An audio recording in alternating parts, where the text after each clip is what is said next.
What's going on, everyone? It's Jack and you from Nothing But Tech. Welcome back to another video. In today's video, we're talking about the iPhone 8 and the iPhone X. So today, it was a big day for Apple. This is the 10th anniversary of their iPhone line. So it was at the Steve Jobs Theater, and it was really great. They did kind of an acknowledgement of Steve and all the great things that he's done.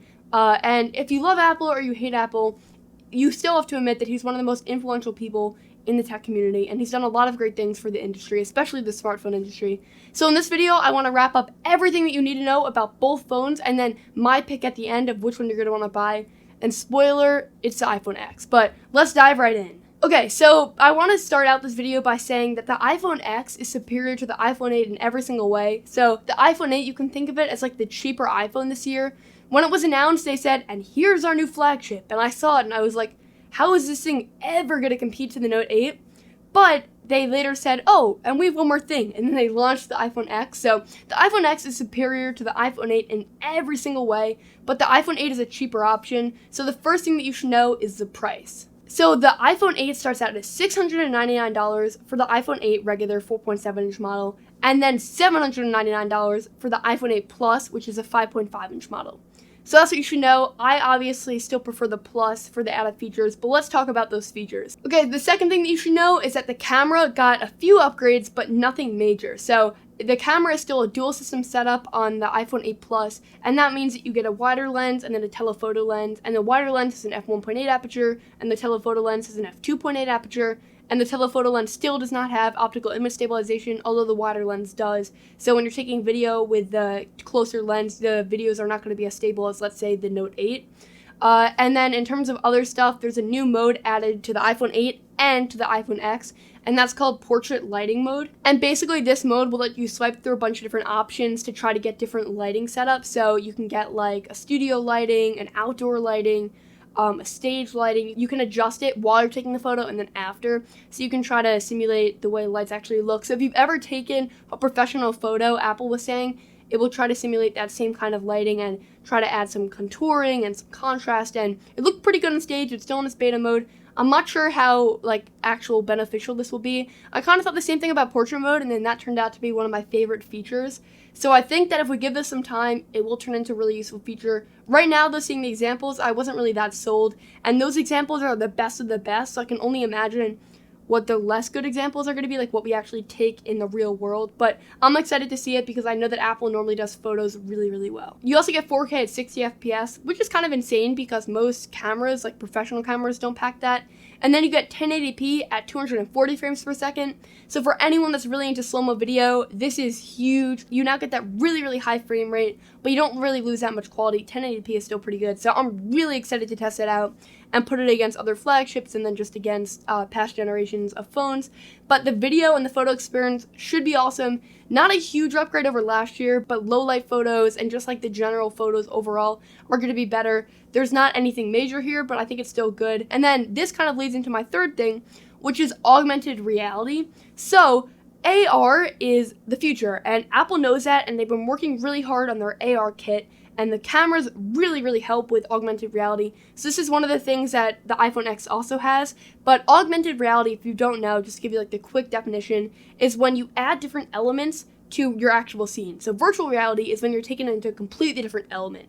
But augmented reality is when it uses where you are and artificial elements, and it puts them together into this immersive scene. And it's really cool. I honestly prefer augmented reality to virtual reality, and I'm really happy that Apple is pursuing it. There's so much potential here. They showed a few examples on stage, and one of them was looking up at the sky and seeing your actual sky with then labels of like constellations and other things in the sky. And normally you just look up and it just shows you like a plain black sky, but now you can actually see it in reference to your actual sky, which is pretty cool.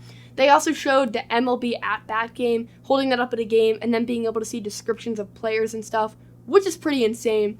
There's so much potential for augmented reality, even simple things like seeing that Tesla that you're never going to be able to get in your driveway, or seeing what a piece of clothing would look on you. There's just so much potential for augmented reality, and I'm really happy that Apple is putting a lot of resources into it, because that means that we're going to start seeing it everywhere, and with the iPhone 8 especially, we're going to see a lot of implementations of it. So augmented reality is actually one of the things that I don't think is being talked about enough, but is really, really awesome. The fourth thing that you should know is with the new glass design of the iPhone 8, it's now the most durable glass ever, Apple is claiming, and it also supports wireless charging. So although Apple's kind of acting like they made it, they didn't, and they kind of acknowledge that it's true wireless charging, which is already like an industry standard, but having Apple on board is going to make it used everywhere.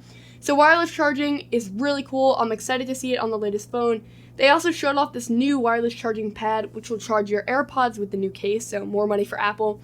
It will also charge your new watch, which if you're interested, I'll make a video on that came out with a Series 3 watch. And then it will also charge your phone. So it can all go on that dock. It's really convenient. We're trying to abolish wires. We're really looking towards that wireless future. And I think Apple adding wireless charging to the design will make it essential. They couldn't do it in the past because of the aluminum, but now since it's a glass back, we'll be able to do it better. And although I'm a little bit hesitant because of all the fingerprints the glass back is going to add, I'm really excited to see the potential of wireless charging and just all the convenience that it adds to people's life that don't use Android like you or I might alongside an iPhone. So the iPhone 8 is pretty cool. It's a bunch of different minor upgrades that will enhance the user experience overall. But let's move over to the more hype-worthy, the more cool iPhone, the iPhone X. So the iPhone X is the future. It's what all the leaks have been about. It's the bezel-less screen. It's the glass back. It just looks hella clean and really, really cool. So I'm so excited to see the iPhone X. I think that it's going to really, really push the standards of a bezel-less screen. Between the Note 8, the iPhone X, the LG V30, I think all these phones are going to work together to abolish bezels. And I'm really excited for that because the bezels, especially on iPhones in the past, have really been massive, and they still are on the iPhone 8, but the iPhone X gets rid of that. So the bezel's linked to having a bigger screen. So the second thing that you should know is that the screen is now a 5.8-inch screen in a really small form factor. So the 7 Plus of last year was a 5.5-inch screen. So this is 0.3 inches bigger, but in a really, really small form factor. So it's going to make one-hand use really easy, and it's also going to make content a lot more immersive because you don't have those giant black bezels around everything. Also, on the front, this screen is black. It doesn't matter which color you go for, and I always hate white bezels, so I'm happy to see the black integration with the silver color. So I'm really excited for the bezel-less design. It also has that longer power button, and the next thing that you should know, number 3, is that there's no longer any home button. So Apple is known for Touch ID, and Apple has always said that Touch ID is the best biometric way of getting into your phone. But in order to implement this bezel-less design, they had to get rid of the home button. So because of that, now there's no more Touch ID. They couldn't figure out how to implement it underneath the screen. So now there's Face ID. And facial recognition has been seen on other devices, but it really hasn't been that accurate. But Apple really spent a lot of the keynote talking about how good they made this, and that it really can't be tricked. And I think that it's going to be even more precise than Touch ID. So I'm excited to see it. It will now be the way of unlocking your phone, of paying with Apple Pay. And although it might not be as convenient as Touch ID right away because we're so used to that now, I think over time it will become the more convenient option.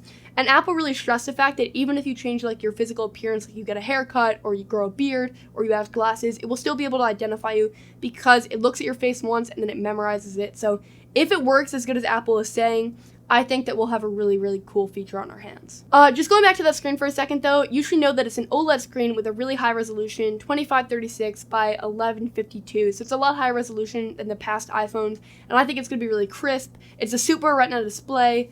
It also has HDR capabilities, and I think it's going to be a really awesome screen. iPhones in the past have kind of been lacking behind Samsung phones in terms of resolution and just overall quality, and I think that this screen is definitely going to give Samsung a run for its money.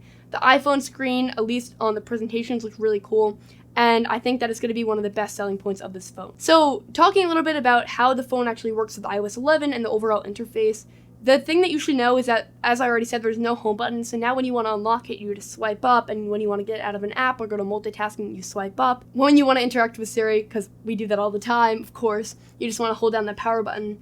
And overall, I think interaction is going to take a little bit of an adjustment period to get used to because that home button is so essential, or it has been in the past. But I think that all these little features and everything will make it okay. And on stage, it actually looked pretty intuitive, so I'm not really that worried about that. The last thing that you should know is that the cameras on the iPhone X are a little bit better than the iPhone 8. It now has optical image stabilization in the telephoto lens as well, which will really help with video. And it also has portrait mode selfies. So have you ever thought in your selfie, oh, that background doesn't look blurry enough. This really matters for Snapchat. I really need to get that blurry background of me with my ice cream cone. Well, if you have, it's now here for you. I really don't know if anyone was asking for it, but it's here. you now have that portrait mode for selfies. I guess some selfie fanatics will be happy with that. And then another thing that the camera is going to help with is Animoji. So these are basically animated emojis. So now you can have your emojis talk and do different movements. So if you open your mouth really wide or you're saying something, you can have the emoji kind of mimic you, and then you can send it to people with audio. They had Tim Cook and Craig Federighi do this on stage, and it was pretty funny. I don't know how useful this is going to be. It kind of seems a little bit more like a gimmick. Ugh. Hope I didn't say that and piss off anyone that's an Apple fan, but kind of seems like that.